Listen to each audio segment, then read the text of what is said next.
Okay. Okay, so last week we finished Doctor's Opinion, so I am now in chapter 2. There is a solution. I like that the title of the book. I'm sorry, the chapter. There is a solution. This is a solution that we know that works perfectly well in solving the alcoholic problem. Now, is there other solutions? I have seen other people get sober in various types of ways. I can tell you for me in my life, being a true alcoholic, this is the solution for my life. I've tried everything else. I have tried church, yoga, God knows what. It just didn't work. There is a solution. It says, we of Alcoholics Anonymous know thousands of men and women who were just as hopeless as Bill. Nearly all have recovered. They have solved the drink problem. I'm sorry, if you're following along, I'm on page 17. We are average Americans. All sections of this country and many of its occupants are represented, as well as many political, economic, social, and religious backgrounds. We are people who normally would not mix. But there exists among us a fellowship, a friendliness, and an understanding which is indescribably wonderful. We are like passengers of a great liner the moment after rescue from shipwreck, when camaraderie, joyousness, and democracy pervade the vessel from steerage to the captain's table. Unlike the feeling of the ship's passengers, however, our joy in escape from disaster does not subside as we go our individual ways. The feeling of having shared in a common peril is one element in the powerful cement which binds us, but that in itself would never have held us together as we are now joined. So they're comparing us to somebody, a group of people that have survived a shipwreck and are now saved and on shore. Of course, we're going to stay in contact. This was amazing. The news is all over us. We're thankful to be alive, but eventually that's going to subside. Eventually we're all going to go our separate ways. We got separate lives, and we're probably in a year from now going to forget all about it and not really stay in contact with each other. That doesn't happen with us in AA. We survived the gates of hell, literally, and we continue to talk about this. Here I am, almost 15 years sober, still talking about the gratitude, still reminiscing with people and talking about the bad times and the good times. It has not subsided.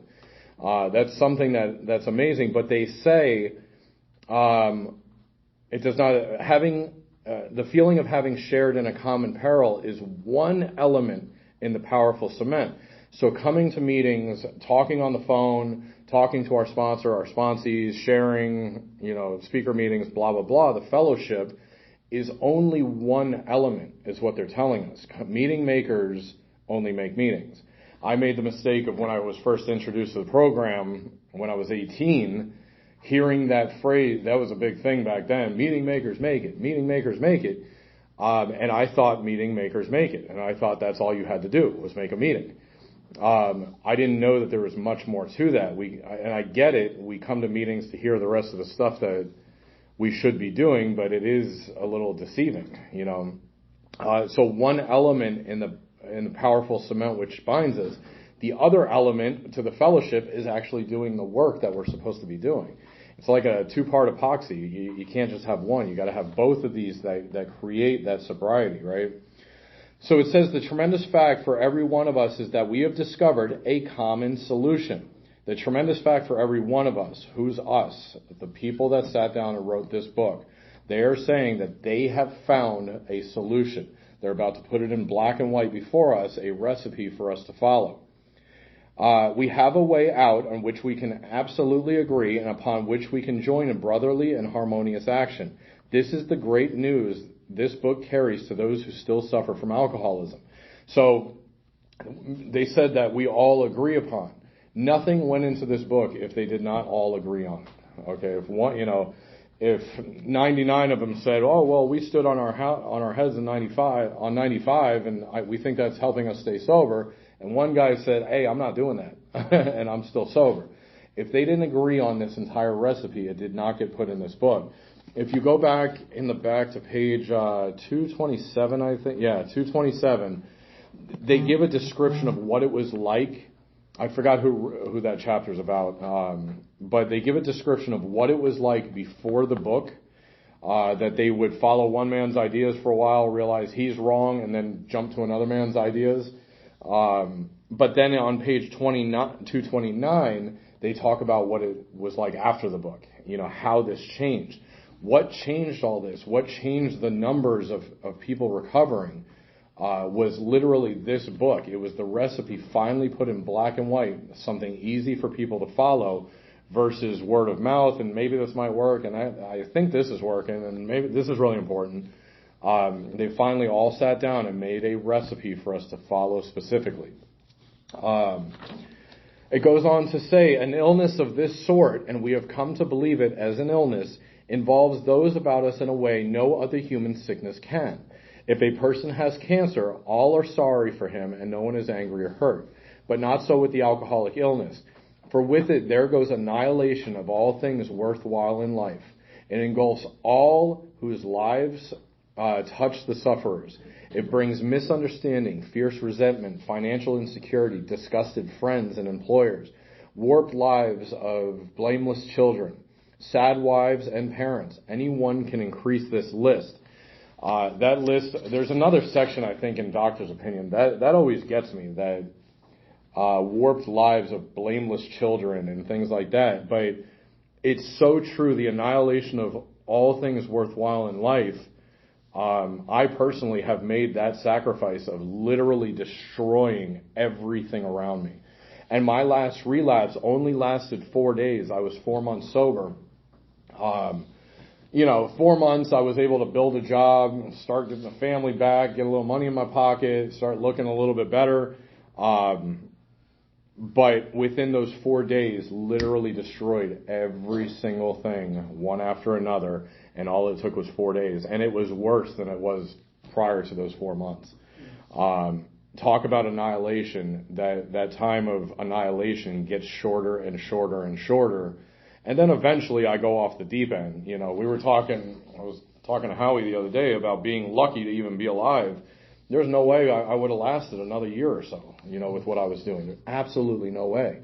I was 110 pounds when I walked into these rooms. I was a death sentence, So, if you go to an Al-Anon meeting, you got 3 or 4 people for every one alcoholic in that friggin' meeting. And it's true. You think about a typical family, you got 2, 3 people in there. And what's even worse is the people that love us the most are the ones that get hurt the most because they stick around longest. A regular friend goes, screw you, and they walk out fast. Goodbye, not doing this. But family, they have the hope, they have that hope that, okay, maybe he'll get sober, maybe they'll do that, and they stick around longest. My mother was that one. So it says, we hope this volume will inform and comfort those who may be affected. There are many. They aren't just talking about the alcoholic in that statement. They are talking about all the lives that have touched the sufferers. We hope that this volume will comfort those who have been affected. There's chapters to the wives. There's chapters to the employer. The Al-Anon people work out of this book for a reason, okay, because it's here to help everybody that this touches. Highly competent psychiatrists who have dealt with us have found it sometimes impossible to persuade an alcoholic to discuss his situation without reserve. Strangely enough, wives, parents, and intimate friends usually find us more unapproachable than do the psychiatrist and the doctor. I was just having a conversation about this with the drummer of my band, who is a very well-known psychologist, specializing in drug treatment, like addictions therapy. And I'm working with him right now to understand things better, okay? And it's interesting seeing it from a therapist perspective. But that was one of the things that I quoted, that we don't want to be honest with you. I'm going to tell you I'm down in 6 beers a night, okay? When in reality, I'm drinking 2 gallons of vodka, So how are you supposed to help me if I'm not being honest with you? Right? And they don't have that. I told them, I said, I have a superpower that you don't have. I know what they're going to do, what they're going to say, how they're going to react, what their next step is based on what they say. I said, you don't have that because you don't have this thing inside of you that you feel what they're going through. I said, I feel it. I know what's happening. I know where they're about to go. And that's the difference between an alcoholic and a non-alcoholic. You can have all the science you want, but you can never get that inside feeling that I have, right? So, I mean, how many times have we sat in front of a doctor or a psychologist and was completely honest with it, every drop of alcohol we drank? You know, most of the time I was forced into it. So I'm not telling you everything. I'm not going to tell you how bad I am. I don't want to stay here. You know, I'm going to, in fact, I was court ordered to a psychologist once. That was the only time I went to a psychologist for an evaluation for a court sentence. I'll say I went once and passed. And meanwhile, I'm sniffing, you know, an 8-ball of cocaine a night, and somehow managed to get past them. Because I know all the right things to say. I know how to make it seem like my situation is not that bad. And this is my favorite part of this book. And it's written in italics, which means it is very, very important. The ex-problem drinker who has found this solution, me, you guys, who is properly armed with the facts about himself.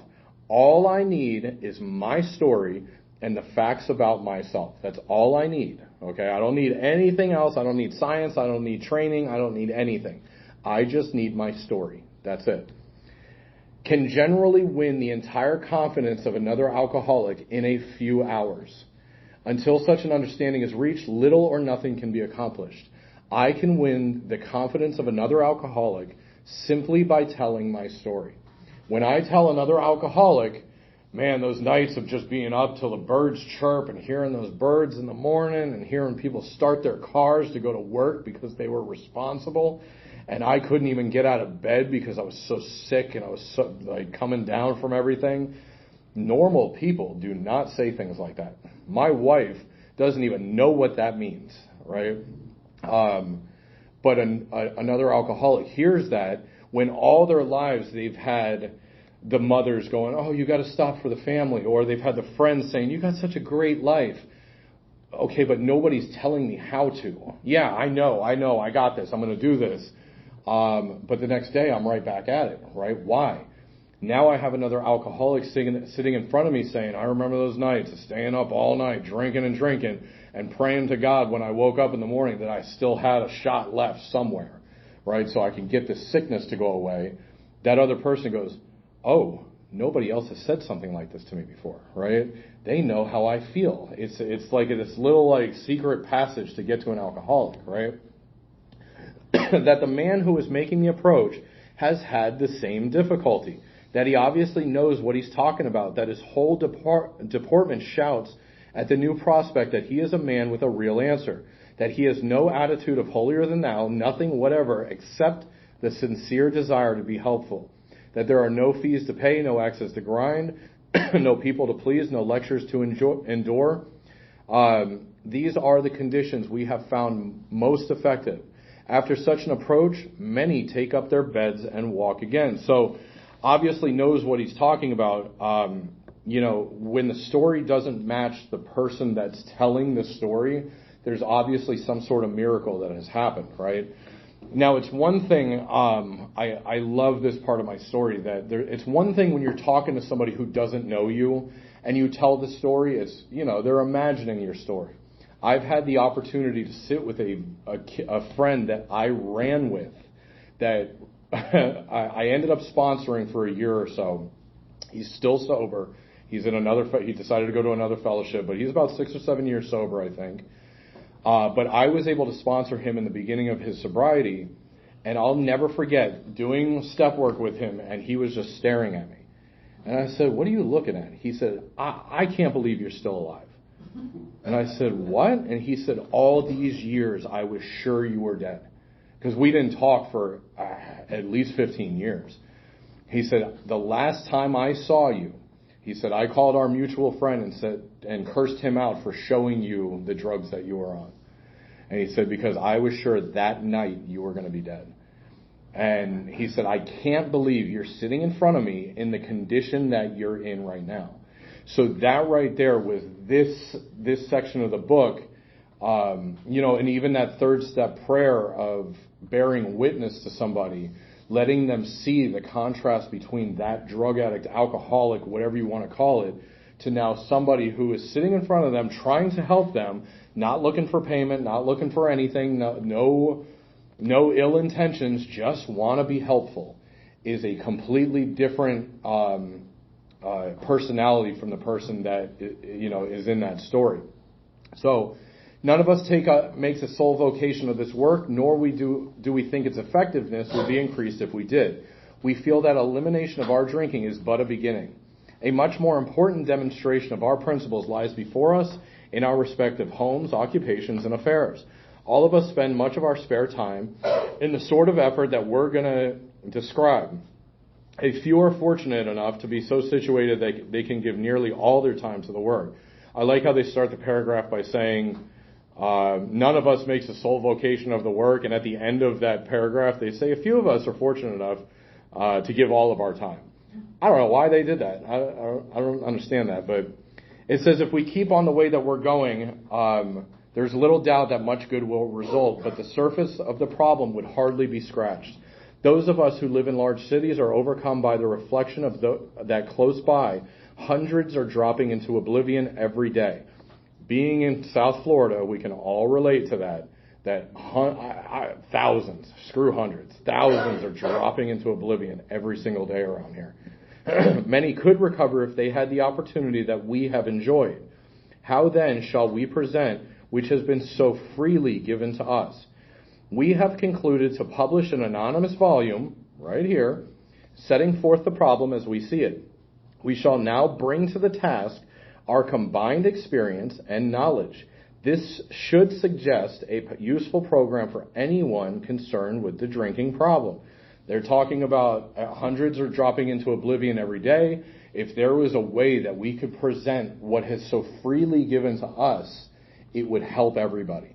And they have concluded to publish this anonymous volume to put into action and put into black and white the clear-cut recipe that they have all found, okay?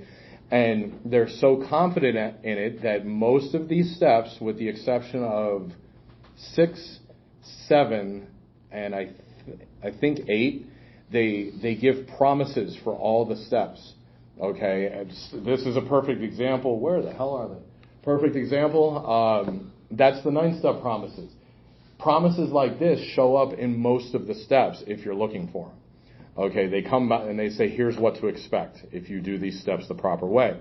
So they've given us a recipe, and then they've given us these promises to gauge how it's working in our life. So by the 9th step, it says if we're painstaking, we're going to be amazed before we're halfway through. They're talking about halfway through that 9th step. They're giving us something to look forward to in these steps, saying halfway through the 9th step, you should start feeling some of this stuff. Okay?